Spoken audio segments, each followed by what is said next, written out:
হজরত আবদুল্লাহ ইবনে ওমর রাদিয়াল্লাহু আনহু বলেন যে, আমরা এক সফরে রাসূলুল্লাহ সাল্লাল্লাহু আলাইহি ওয়াসাল্লামের সঙ্গে ছিলাম। সামনের দিক হইতে একজন গ্রাম্যলোককে আসিতে দেখা গেল। যখন সে রসূলুল্লাহ সাল্লাল্লাহু আলাইহি ওয়াসাল্লামের নিকট পৌঁছিল, রাসূলুল্লাহ সাল্লাল্লাহু আলাইহি ওয়াসাল্লাম তাহাকে জিজ্ঞাসা করিলেন, কোথায় যাইতেছ? সে বলিল, নিজের বাড়ি যাইতেছ। রাসূলুল্লাহ সাল্লাল্লাহু আলাইহি ওয়াসাল্লাম এরশাদ করিলেন, তুমি কোনো ভালো কথা চাও কি? সে বলিল, ভালো কথাটি কি?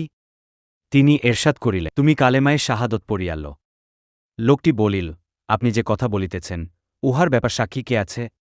তিনি এরশাদ করিলেন, এই গাছটি সাক্ষী। সুতরাং রাসূলুল্লাহ সাল্লাল্লাহু আলাইহি ওয়াসাল্লাম ওই গাছটিকে ডাকিলেন, যাহা নিম্নভূমির এক প্রান্তে ছিল। সেই গাছটি জমিনকে বিদীর্ণ করিয়া তাহার সম্মুখে আসিয়া দাঁড়াইয়া গেল। তিনি উহার নিকট ৩ বার সাক্ষী তলব করিলেন। গাছটি ৩ বার সাক্ষ্য দিল যে, রাসূলুল্লাহ সাল্লাল্লাহু আলাইহি ওয়াসাল্লাম যাহা বলিতেছেন উহা সত্য।